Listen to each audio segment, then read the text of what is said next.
For making this operation Ganga successful, we also want to thank our Honorable Prime Minister Shri Narendra Modi for making this much effort for taking us safely back to India. जहां एक तरफ Russia और Ukraine में युद्ध थमने का नाम नहीं ले रहा, उसी बीच भारत के लिए कहीं ना कहीं एक राहत की खबर ज़रूर है। भारत के रहने वाले जितने भी लोग जो यूक्रेन में फंसे हुए थे इस युद्ध के दौरान, उन सब को ऑपरेशन गंगा के तहत निकाल लिया गया है। आज आखिरी फ़्लाइट जो है वो यूक्रेन के सुमी शहर, जो कि एक वॉर कॉन्फ्लिक्ट जोन एरिया था, काफ़ी ज़्यादा तबाही जो है वो उस एरिया में हुई, उस इलाके में हुई, और फाइनली उन इलाकों से आखिरी फ़्लाइट जो है अब वापस जो है वो इंडिया लैंड कर चुकी है। आपको बता दूं कि इस दौरान 26 फरवरी से इंडिया ने जो ऑपरेशन गंगा शुरू किया था उसमें करीबन 18,000 भारतीय जो कि वॉर जोन में फंसे हुए थे उनको निकालने का काम हमारे इंडियन गवर्नमेंट ने किया है, इंडियन एम्बेसीज ने किया है।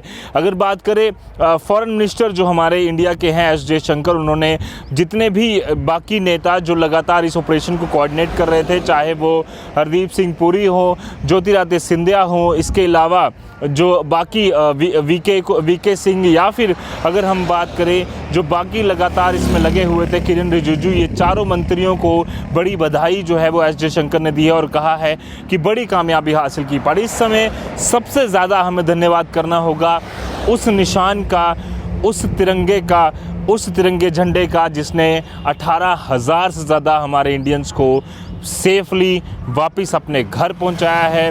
और उस तिरंगे का जितना भी हम धन्यवाद करें वो कम है। ना सिर्फ इंडियंस को, बट पाकिस्तान को, चाइना को, ईरानियंस को, सबको जो है, सभी स्टूडेंट्स को, सभी स्टैंडर्ड पैसेंजर्स को निकालने में वहाँ पर हमारे तिरंगे झंडे ने बड़ी जो है वो भूमिका निभाई है। और इस तिरंगे झंडे का मान जो है वो ऊंचा तब होता है जब ये लोग सामने आकर कहते हैं कि किस तरह से जब हमारे हाथ में तिरंगा झंडा था तो रशियन आर्मी हो या फिर कोई भी आगे हमें मारने आया या लड़ने आया, तो उसने जब वो तिरंगा देगा तो वहीं उसका दिल पसीजा, और उसने कहा कि हम भारतीयों को, इस तिरंगा होल्ड करने वाले को कभी भी कुछ भी नहीं कर सकते। और अगर फ्लैग जान बचा सकता तो क्यों नहीं दे हम इनको, बस फ्लैग बनाना ही तो है।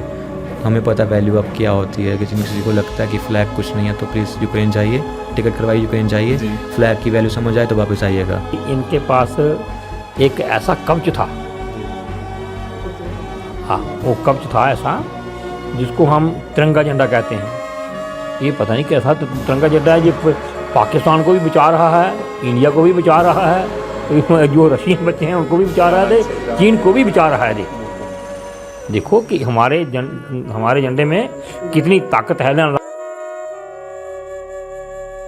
ये नायाब जो कामयाबी है वो कहीं ना कहीं हमारे इंडियंस को काफ़ी ज़्यादा गौरवान्वित भी महसूस करवाती है कि इंडियन गवर्नमेंट ने ये जो ऑपरेशन गंगा चलाया था जिसमें सभी इंडियंस को सेफली वो अपने घर पहुंचा पाए वापस। हालांकि एक दुखद खबर ज़रूर वहाँ से आई थी, कर्नाटका के रहने वाले एक छात्र नवीन की वहाँ पर ज़रूर जो है वो मृत्यु हो गई, पर उनके परिवार को पूरी तरह से सांत्वना देते हुए लगातार ऑपरेशन गंगा जो है वो चलता रहा। और आज 18,000, जब 26 फरवरी से ये ऑपरेशन शुरू हुआ था, 18,000 इंडियन जो पैसेंजर्स वहाँ पर, इंडियन मूल के निवासी जो वहाँ पर फंसे हुए थे, उनको वापस लाने में हमारे भारत ने बड़ी कामयाबी हासिल की। उम्मीद है कि यूक्रेन और रशिया के बीच में चल रहा ये विवाद जल्द ही थम जाएगा। एक बार फिर से जो कंट्रीज़ हैं अपने अपने नॉर्मल सिचुएशन में वापस लौट जाएंगी। कैमरा पर्सन साहिल शर्मा के साथ Jatpura, the news now, Jammu.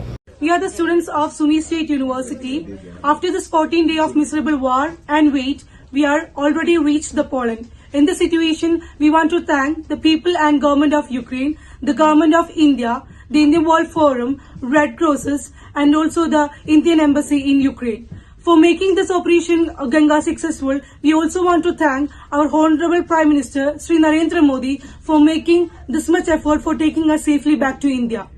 Bharat माता की जय! भारत माता की जय! भारत माता की जय!